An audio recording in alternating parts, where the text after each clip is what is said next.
શ્રી ગણેશાય નમઃ. નમસ્કાર દર્શક મિત્રો. દેવપૂળી એકાદશી, દેવશયની એકાદશી ક્યારે છે? આ એકાદશીના દિવસે આપણે શું કરવું અને વિશેષ કરીને શું ન કરવું, આ એકાદશી શું પુણ્ય આપનારી છે, તેમજ આ એકાદશીની કથા સાંભળવાથી આપણને કયા પુણ્યની પ્રાપ્તિ થાય છે તેને વિશે આપણે જાણીશું. તો સૌ પ્રથમ આ દેવપૂળી એકાદશી ક્યારે છે?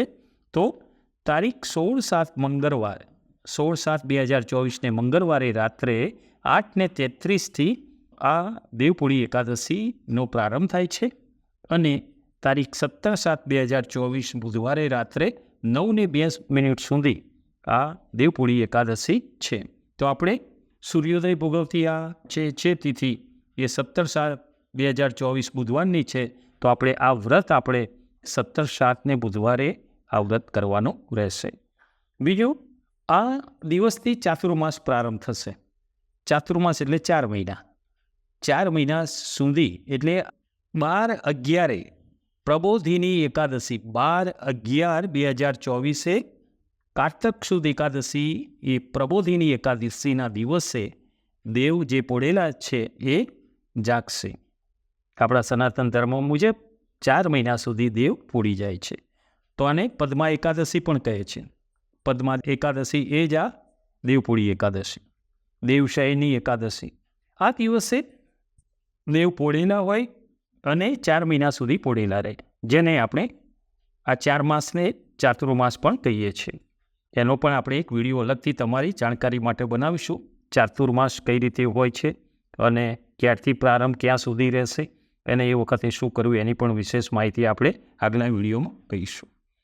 આ એકાદશીનું મહાત્મ્ય કોઈ પણ આગળ પણ આપણે ઘણા વિડીયોમાં કહ્યું છે કે કોઈ પણ વસ્તુનું મહાત્મ્ય, એનું ઇમ્પોર્ટન્સ જાણીએ ને તો એના ઉપર શ્રદ્ધા આપણને બેસે. આ ધર્મો પણ લોકોને અત્યારે બહુ શ્રદ્ધા વિશ્વાસ નથી રહેતો. બધાને નથી એવું નથી, પણ ઘણા બધા અત્યારે બહુ ભણેલા છે ને, ડોંગરેજ મહારાજ કહે છે અતિશય ભણે છે ને બધા, એટલે તર્ક બહુ કરે છે. એ બહુ તર્ક કરવાથી એનું જો સાચું પરિણામ ન મળતા એ પછી એમાંથી શ્રદ્ધા ઉઠી જાય છે. તો આ દરેક વસ્તુનું તમે ઇમ્પોર્ટન્સ જાણશો ને તો એમાં તમને શ્રદ્ધા વધશે. તો આ એકાદશીનું મહાત્મ્ય બ્રહ્માંડ પુરાણમાં આ પદ્મા એકાદશીના વ્રતની પવિત્ર કથા કહેલી છે. આ એકાદશીના દિવસે આપણે સવારે ઉઠી અને નાહી ધોઈ સ્વચ્છ થઈ અને સૌ પ્રથમ તો મનથી સ્વસ્થ રહેવું. એવું નથી કે તમે આગળ પણ કહી ગયા છે કે ઉપવાસ કરો, ભૂખ્યા રહો, એવું બધું નથી. તમે આ દિવસે તમારા શરીર સાથ આપે એ પ્રમાણે તમે ઉપવાસ કરી શકો. બાળકો, ઉંમરલાયક વ્યક્તિઓ હોય, વૃદ્ધ હોય, એમને પણ શ્રદ્ધાથી મનથી સાત્વિક રહો ને. ભગવદ્ ગીતામાં તપ જે કીધા છે ને, મનના બી તપ કીધેલા છે કે સાત્વિક વિચારો રહેવા, સાત્વિક વિચારો રહે, કોઈની નિંદા કુઠલી ન થાય અને સતત આપણું મન પ્રભુમય રહે એવા ભાવથી. ભગવદ્ ગીતામાં કીધું છે ને, પત્ર, પુષ્પ, ફળ, જળ બધું છે, પણ આપણે એમાં આપણી શ્રદ્ધા ઉમેરવાની છે. દરેક વસ્તુમાં શ્રદ્ધા, અંદરની ભાવના, તમારું મન એમાં એ થાય. કેમ કે અમુક વખત એ શું છે કે મનને કઈ રીતે કરવું. અર્જુને પણ એકવાર કંટાળીને કહી દીધું ભગવાનને. ભગવદ્ ગીતામાં કીધું છે કે આ મનને નિયંત્રણ, ત્યારે ભગવાને કીધું યોગ અને અભ્યાસથી કરવું. અને આંખ જે છે ને એ મનનું દર્પણ છે. આંખ ઉપરથી જોઈ શકાય કે મનમાં શું ચાલી રહ્યું છે. તો આપણે આ એકાદશીના દિવસે સવારે સ્વચ્છ થઈ અને ભગવાનની સેવા પૂજા કરવી. એકાદશીના અધિષ્ઠાતા દેવ જે છે એ વિષ્ણુ ભગવાન છે, કેમ કે પાપોના હરનારા છે. તો વિષ્ણુ ભગવાનની પ્રતિમા, લાલજીની કોઈ, એ તમે એમના પૂજા સેવા કરો, એમને ભોગ નૈવેદ્ય એ કરો અને એ સેવા કરી તમે મંદિરે પણ નજીકમાં કોઈ તમે દર્શને જઈ શકો. આ દિવસે તમે ખાસ દાન કરો, એ બહુ સારું. જીવનમાં દાન શ્રેષ્ઠ કીધા છે. તમે વસ્ત્રદાન, અન્નદાન, તમને જે પ્રિય હોય એવી વસ્તુનું દાન કરો ને એ બી સારું. ને સૌથી સારું છે કોઈને ખાવા માટે આપવું. અન્નદાન શ્રેષ્ઠ કીધું છે. તો આ એકાદશીના દિવસે તમે તામસ પ્રકૃતિ અપાવે એવી વસ્તુ નહીં ખાવી. જે નથી કહેતા ડુંગળી, લસણ, ગાજર, આ બધી વસ્તુઓ તામસ પ્રકૃતિ કરનાર. તામસ એટલે ગુસ્સો અપાવનારી છે. શાંત મન કરવું ને એ બહુ મહત્વનું છે.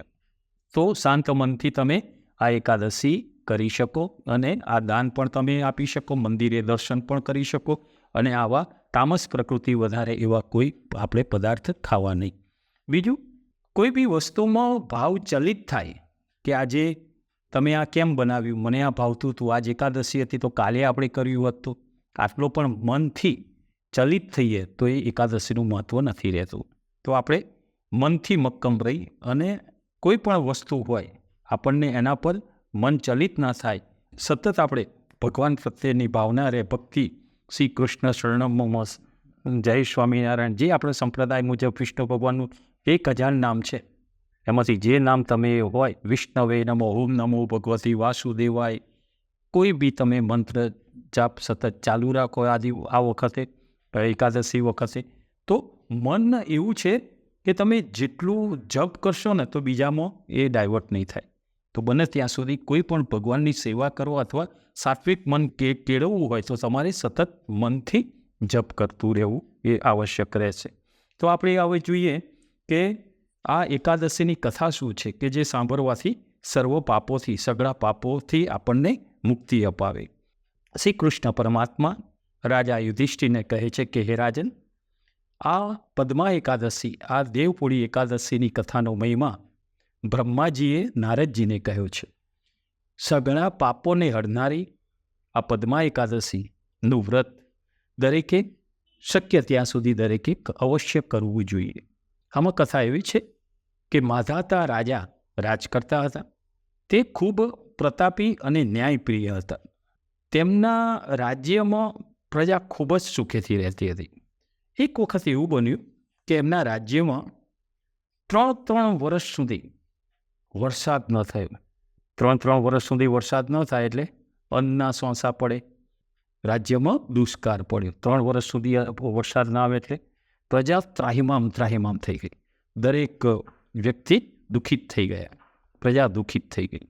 ધર્મને માનનારા હતા રાજા, માધાતા રાજા ધર્મને માનનારા હતા. એમને એવું થયું કે ખરેખર આ પ્રજાનું દુઃખ મારાથી જોવાતું નથી ને આ 3 વર્ષ સુધી આ વરસાદ નથી, ખેતી નથી, અન્નના સાંસા છે. રાજાને મનમાં આ બધું મનમાં વિચારી એમને સાત્વિક હતા, સાત્વિક મનોવૃત્તિ હતી, પ્રતાપી હતા, ન્યાયપ્રિય હતા, ધર્મને માનનારા હતા. એ રાજા વનમાં ચાલ્યા ગયા. તેમણે વનમાં એક ઋષિના દર્શન કર્યા, અગિરા ઋષિના દર્શન કર્યા. એમને રાજાએ પ્રણામ કર્યા અગિરા ઋષિને. ત્યારે ઋષિએ રાજાને કહ્યું કે તમે આ વનમાં આવવાનું કારણ શું રાજન તમારું? તમે વનમાં કેમ ભટકો છો? વનમાં કેમ આવ્યા છો? ત્યારે રાજાએ હાથ જોડી પ્રણામ કરી અને ખૂબ જ વિવેકથી એ ઋષિને કહ્યું કે હું આટલું ધર્મનું પાલન કરું છું, હું બહુ જ ન્યાયપ્રિય છું, હું પ્રજાને સુખ શાંતિ માટે સતત વિચારતો રહું છું, આટલું મારું સાત્વિક કર્મ છે, છતાં મારા રાજ્યમાં છેલ્લા 3 વર્ષથી વરસાદ થયો નથી. મારી પ્રજા દુઃખી થઈ ગઈ છે. એ પ્રજાનું દુઃખ કઈ રીતે દૂર થાય અને વરસાદ અમારા નગરમાં વૃષ્ટિ થાય એવો કોઈ ઉપાય તમે મને જણાવો. ત્યારે ઋષિએ કહ્યું કે હે રાજન, તમે પદ્મા એકાદશીનો વ્રતનો પ્રભાવ જાણો. તમારા રાજ્યમાં વૃષ્ટિ કરશે આ વ્રત કરવાથી. આ એકાદશી દુઃખોને હરનારી છે, મન સંકલ્પિત કાર્ય સિદ્ધ કરનારી છે, પાપોને હરનારી છે અને એની સાથે સાથે સર્વ સિદ્ધિ આપનારી છે. હે રાજન, તમે તમારા રાજ્યમાં જાઓ ને તમારી પ્રજા સાથે તમે બધા ભેગા થઈને, કેમ કે એકના પુણ્યથી જે પુણ્ય થાય એનાથી દરેક જણ જે પુણ્ય કરે એનાથી આ બધું પુણ્યનો પ્રભાવ વધશે. તો તમે રાજન પ્રજા સાથે તમે આ અષાઢ સુધી એકાદશી, પદ્મા એકાદશીનું વ્રત કરો અને આ એકાદશીનું વ્રત તમે કરો કે જેનાથી તમને આ દુઃખનું નિવારણ થશે અને તમે અને તમારી પ્રજા સુખી થશો. રાજા ઋષિને પ્રણામ કરી રાજ્યમાં પાછા ફર્યા.